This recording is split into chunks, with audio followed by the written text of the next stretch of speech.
So let's talk about penguins and stuff, shall we? Yes. So I was disappointed at the lack of penguins in this reading.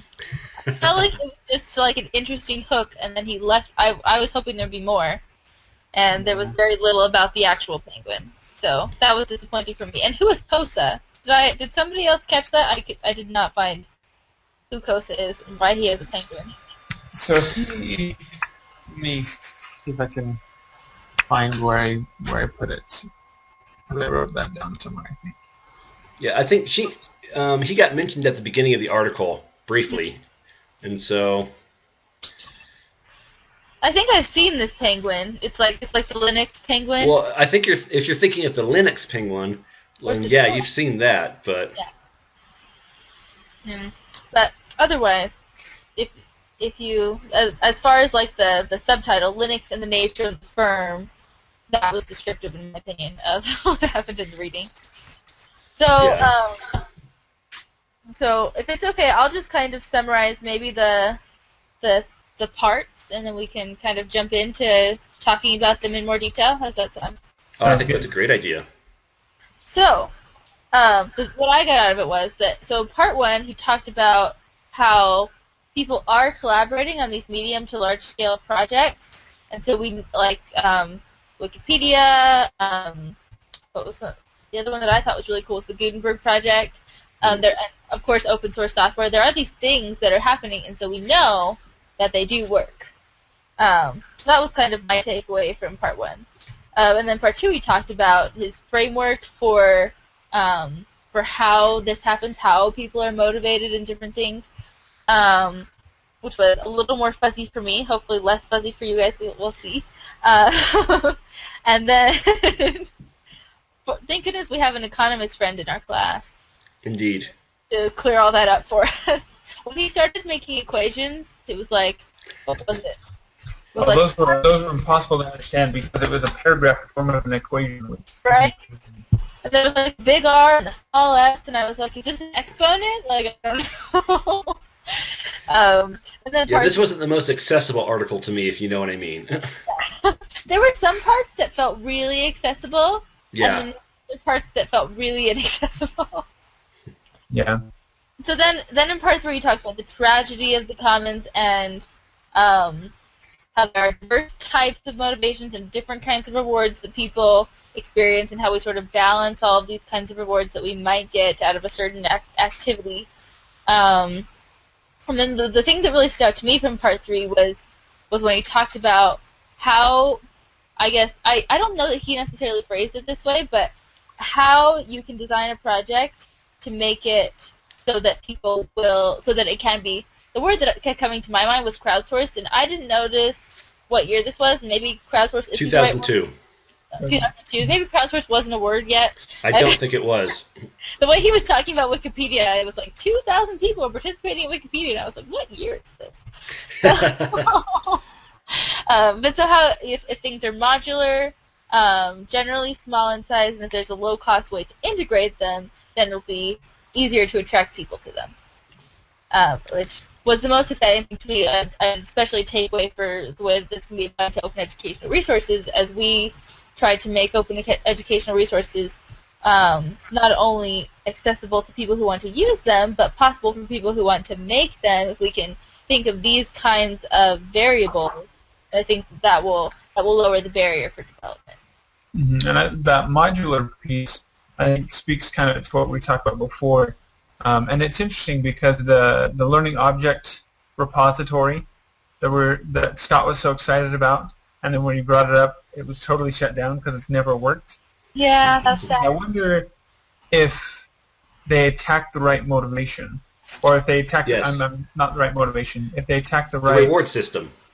Reward system, but on what you said, Christian, with modular, easy to integrate.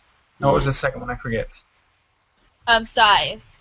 Size. Yeah. I wonder if you analyzed the repositories under those 3 points, Mm-hmm. if there was one of those that was lacking, or that they failed in one of those aspects. Yeah. And I wouldn't be surprised if there was maybe not a cost integration problem, but maybe a use integration problem. It seems like things are very modular and maybe so modular that they're hard to integrate with one another. Everybody's just like making their own biology class and putting it online, but if we can't put our work together, then it's like it's essentially wasted work. Well, so here was one of the things that really stuck out to me when I was reading the article that I think kind of applies to this. So you think about like open source coders. I mean, what motivates a coder to do open source? And to me, it's that they're programmers and they love programming, and so they do it because that's what they do, right? Yeah. And with Wikipedia, what is it? You have people who are smart, and they like showing that they're smart, just like programmers like showing that they're good programmers, right? And so that's why they do Wikipedia. That's why they do open source code. The thing about open education to me is, who do we want doing this? Who do we want actually creating these materials? And is it the proper motivation? Because teachers aren't motivated by creating instructional materials. They're motivated by teaching. Yeah. And so if we're looking to get teachers to do more of this, maybe there needs to be another aspect to it, that because otherwise it could be motivational for instructional designers, but I don't think it's motivational for for teachers. Yeah. And it seems there are way more teachers than there are instructional designers, and so if we're only mode instructional designers, our pool of people is going to be a lot smaller. Exactly. And I think a lot of teachers are driven by altruism. That's like one of the reasons that people go into education. True. But maybe that motivation isn't enough to tip them into joining the movement. Well, so here's part of the thing, though. Teachers are motivated by altruism, but the problem is that they already have so much to do that it can't just be altruism. We either have to take something off their plate, or like there has to be an additional motivation. And I mean, so take Stack Overflow for instance. This is a programming site, and on Stack Overflow, what happens is people can go on there and say, "Hey, I've got a question. I'm trying to do this in coding," and somebody else can come on and they can say, "This is what you do," and so answers can get voted up. People who are answering questions can earn badges, not open badges, but they're badges. And they basically, there's an award system to recognize excellence in that community, and people have gotten jobs off of having certain levels of excellence within that community, but that doesn't really happen in open education, I don't think, in the same way, because the skill that teachers need is a little different than the skill that they need in order to create open educational products. Right. So they're expert teachers, but they may not be expert designers. Like they understand how to teach and how to teach well, but maybe they don't know how to codify that and actually design something that they can't teach their style to somebody else. Exactly. That makes sense. They know how to do it intrinsically. They understand the students. They can teach them. They have that desire to. But then when you ask them, why does this work? Well, it just does. Maybe they don't have the kind of to be able to transfer it from one area to another. I think that's the case for some, but not all.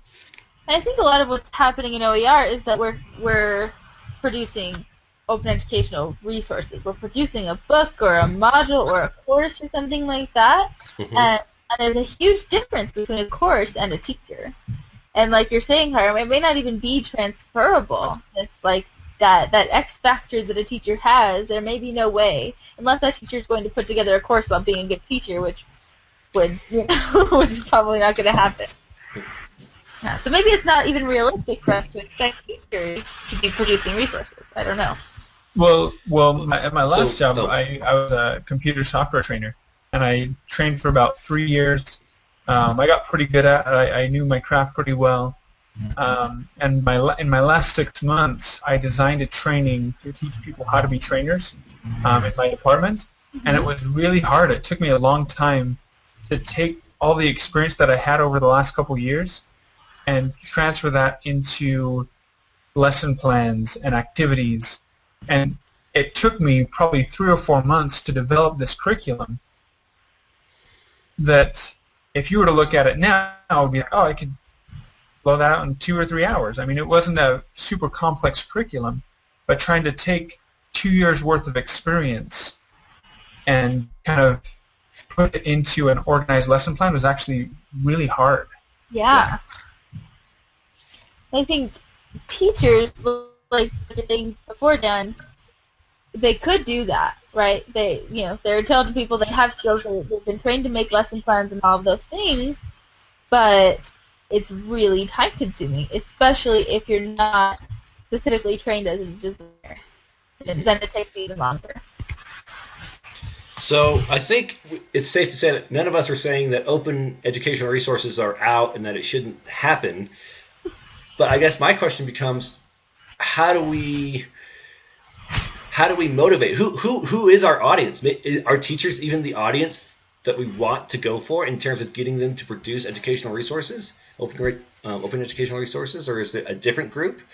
And if so, who would that be? Or if it is teachers, what value can we add to them? Like, are these questions worth thinking about? And I wonder if we should be looking at, maybe it seems like it'd be really hard to motivate a publisher, but I wonder if we should be looking at people who are currently making open education, or people who are currently making educational resources and motivating them to make them open. I don't know. Like programmers, for instance, they program for their day jobs and then they come home and they program in the evening because they love to program. And teachers are not designing in their day job. Maybe it should be people who are designing in their day job that should be encouraged to produce OER. Right, and I have never heard of a teacher that comes home and studies about teaching. Yeah, they're grading. Yeah. Right, whereas programmers, like, why are programmers different than teachers? Well, programmers do that. Programmers probably paid better. Yeah. Yeah. But how that doesn't affect what they do in the evening? That's true. I think that, like, the teachers that I know are just they're spending extra time, like I was saying, after school and in the evenings, just like trying to keep on top of all the teacher stuff that they have to do. So maybe that's part of it. They've got too much going on. So maybe what we could say is that teachers have that same hacker ethic that programmers have, but they're applying it to their own classroom because they don't have time to apply it anywhere else. Yeah. So yeah. maybe the greatest thing we can do for open educational resources is to find a way to free up teachers' time. Yeah. Yeah, well, my husband just suggested that some teachers have to have a second job because they are making so little. They have to be tutoring or teaching. Like, my mother-in-law is a K-12 teacher, and she also teaches at the university because it's not expensive to live where they live. And, so they don't have time to, they would maybe love to do more, but they don't have time. Do you think it could go back to the kind of the ease of entry or the ability to the knowledge base? Like, for example, I'm a teacher and I want to create OER.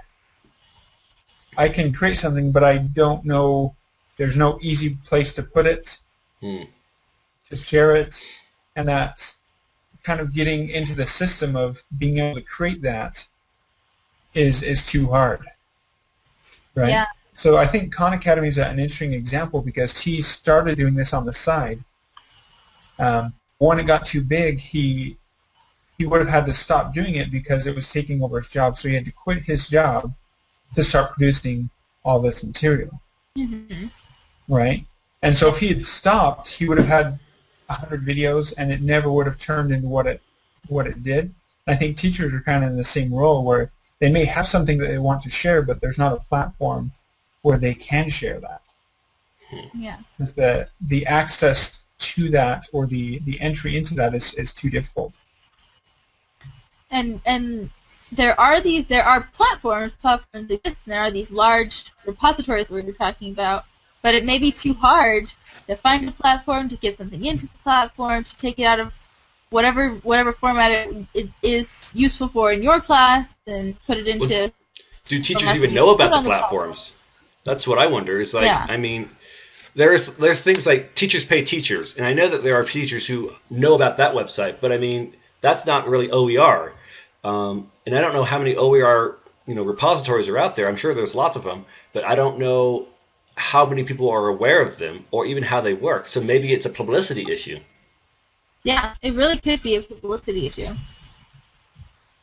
And I think that's mitigated a little at a time by some of the work that David's in, visiting all these conferences and Oh yeah, totally. and then teachers. It's I taught a workshop for some teachers last year. Like I think they were K-12, maybe elementary school, specifically. And we told them about Creative Commons, and they were all shocked, and they were so excited. They were like, "Why didn't anybody tell us about this?" We're like, "Sorry about that." Like when we're teaching that to our students now, our students in college, but 10 years ago, it was not a thing. Well, and teachers probably have been told about this to some extent or another, but teachers are told so much stuff so often, and they're always going to workshops or in-services and stuff like that. I mean, literally, there are weeks where they're at a meeting every other day to try to do professional development. They hear so much stuff that I think some of it doesn't just sink through, and maybe if they don't recognize the value of a repository like that, maybe they just don't remember it, and they remember the other stuff that that was more applicable to them right now in their classroom. Right. I think that's only one aspect of everything that a teacher does, and Sure. So it's easy to say, well, it's just curriculum. I'll just stick to the textbook. I'll just stick to what I did last year. Mm-hmm. Right. There's so many other things calling for their attention. Yeah, and I would specifically for K-12 teachers, it doesn't always matter what they want if they can find an open textbook that they like or whatever, because the school has given them this textbook that they have to use, that they paid a whole bunch of money for, that's in their classroom, that it's the test that the students are taking, and they don't even if they did know about OER and they wanted to use it, maybe they couldn't. Mm-hmm. So. Yeah, that's a good point. Though I do think higher ed teachers have a little more flexibility that way. So maybe we're targeting them for now. Well, that's exactly what Wiley's doing. Is he's targeting, higher ed mostly, community colleges and such. Yeah. A lot of the time. Yeah, but you have to start there, because that's if you can get the students when they're being trained as teachers, that's where you'll have real impact. Yeah. Because if you take a teacher that's been teaching for 30 years, they're so set in their ways, and they know how to do their craft, and they're like, well, this works. I've done it for 30 years. Why should I change? Yep. Like, I have great success. Why should I change, right?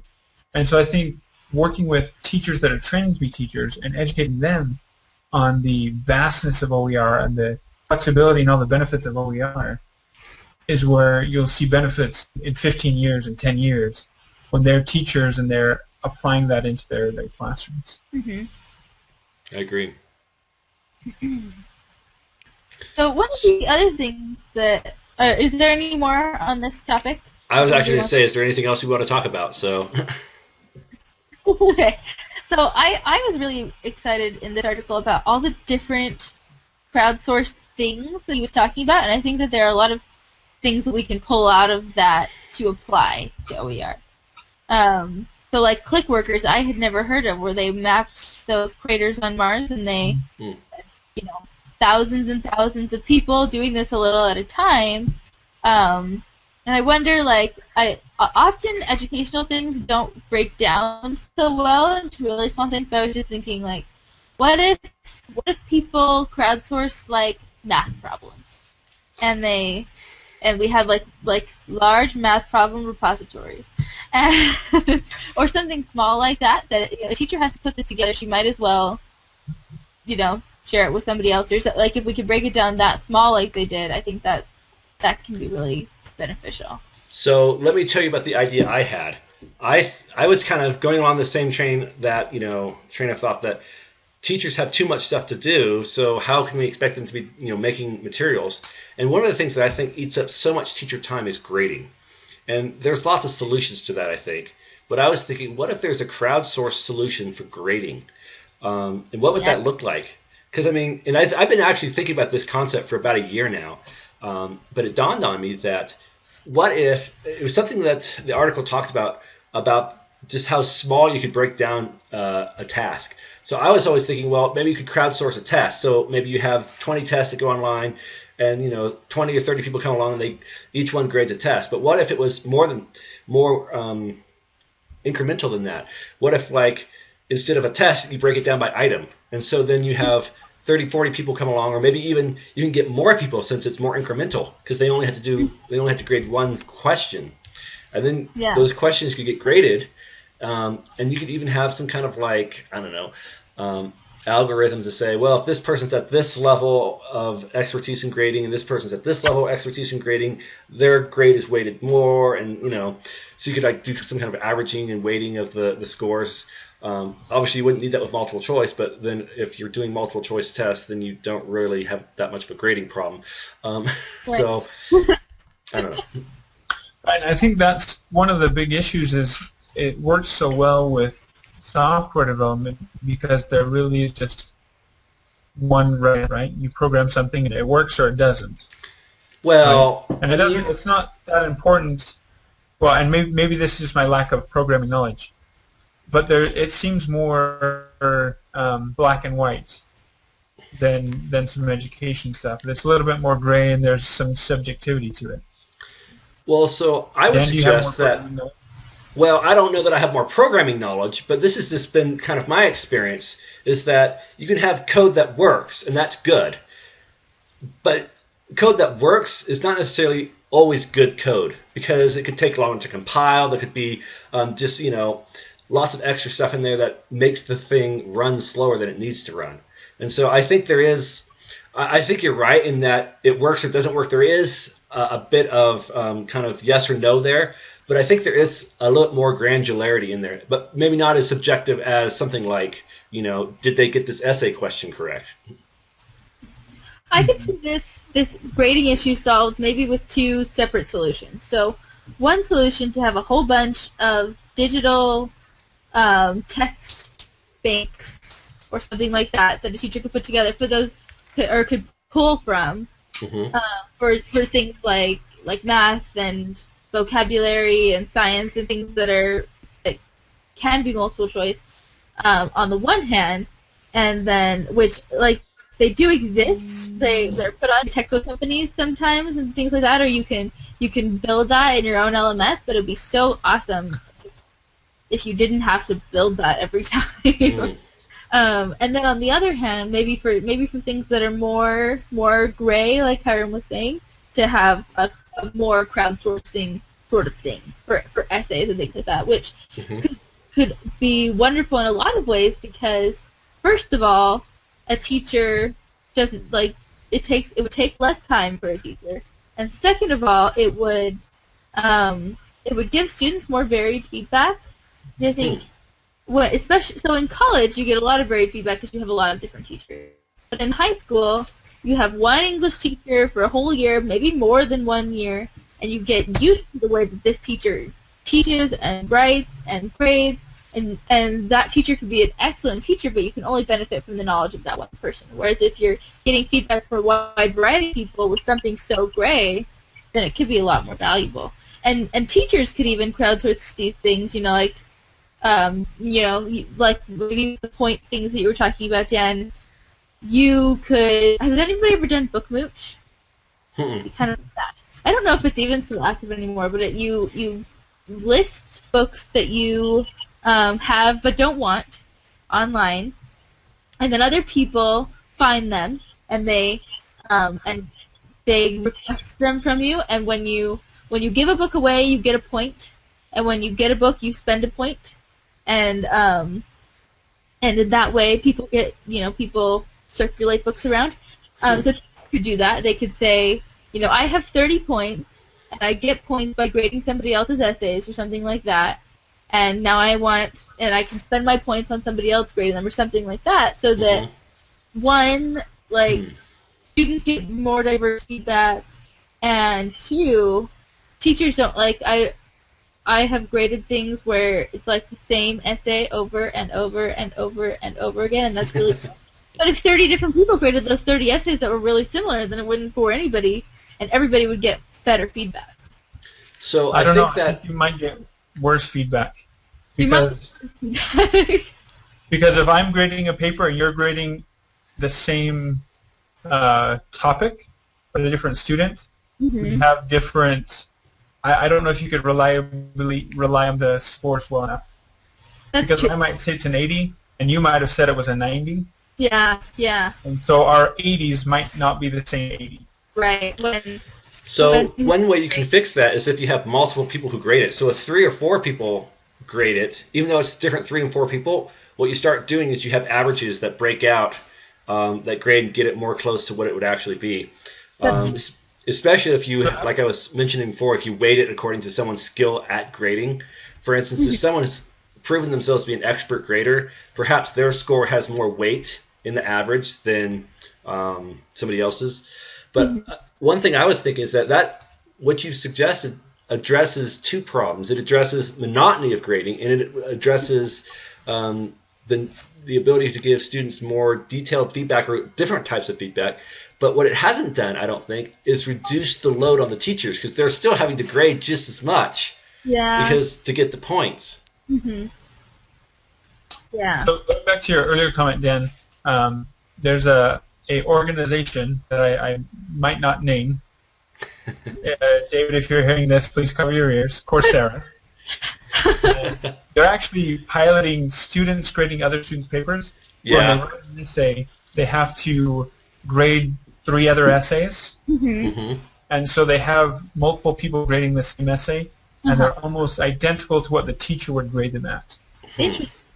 So that the combined score of multiple people grading an essay, it's a very, very similar score to what the teacher grading that essay would give. Interesting. And it's interesting because when you ask a student to grade somebody else's work, I think they learn a lot from that. Because they can see what they did well and give them a very structured, it has to be really structured the way that you set that up. So you're looking for certain things and you prompt them in certain ways. I think there's a lot of learning that can come from that as well. Yeah. Yeah, I've heard a lot about the peer grading model, and I haven't read as much about it as I would like to. And I have heard that statistic, which is, I think, promising. What I don't know is, I guess, for me, I'm less concerned about the score than I am the feedback. So it's good that they're getting the right score, but I don't know if their feedback is good. And this was the experience I had, because I've taken classes in undergrad where we had, we'd exchange our papers and peers would grade them. And my reaction is I always be like, well, they don't know. They're just they don't know any more than I do, so I don't know if their feedback is right or not. So even if they got the score, I don't, and maybe that's just me, but I don't trust the feedback. And so I wonder if there's been studies, I guess, that show that they give just as good a feedback and not just the score. Because if they give just as good a feedback and you knew you could trust it, then that'd be something. Well, I think if there were several of them, your odds of getting decent feedback would go up. True. So there's that. And I was thinking like that you would have to have some sort of assignment from a teacher or points or something to get people to grade. But like one of the things that was really touched on in this article is that people will do things that seem really, really boring and unfun for all kinds of reasons. So like there are people, and like so like with the Gutenberg project and like Project Proofreader or something, I can't remember what it was called. People are OCRing books, like scanning them in and digitizing them and reading them for typos and stuff. And that sounds awful. Right? But people are doing this because they love to do it. And as I read more about it, I was like, that could be fun. I could read a book and look for typos along the way, And I would never code in my spare time, but people do. So, and I think that there are, I like Reddit, and people write stories on Reddit, and other people read them and comment on them and give them feedback and stuff because they love to do that stuff. So there's millions of people in the world, and who are we to say that this wouldn't be fun? Maybe other people really like to grade. Well, and so have you guys heard of MTurk? It's a website by Amazon. It stands for Mechanical Turk. The Mechanical Turk was a supposed chess-playing device back in like the 18th and 19th century. It was supposed to be like a robot that could play chess. In actuality, there was a chess master that was hidden underneath the desk. But anyway, so Mechanical Turk, what they do is they're basically crowdsourcing the completion of tasks that computers aren't good at. And what they do is, I mean, people can sit around and watch TV and kind of do one of these tasks fairly easily on their while they're doing that, and they get 3 cents or 5 cents for each task. And so the cost of doing it is still pretty low, but yeah, so they're not really doing it to make money. They're just doing it because it's simple and it's kind of fun. Yeah. So there was a point in the article where it says sometimes when you do that, it actually decreases the motivation to do it. Yeah. Yeah. So I wonder if people would rather, and I can't remember where it was in the article, but they said oftentimes it's better not to pay them and just have them get the added value, the intrinsic value of doing it rather than money or a small monetary reward. Yeah. And I think that's where badges and stuff like that comes in really well. It recognizes what they've done intrinsically, but it's not really. I guess it's added value, but it's just a representation of what they value to me, as opposed to money. So have you guys ever done free rice? It's, I've been there, yeah. It's been a long time though. Remind me what it's about. No, it's a learning kind of game, and there's just a bunch of questions for language learning or math or history or whatever, multiple choice questions. And when you get them right, then you earn 10 grains of rice. And through the ads on the page, I think it's WHO or one of the UN associations donates money to a food fund, and they give 10 grains of rice or however many grains of rice that you earn to people who need food.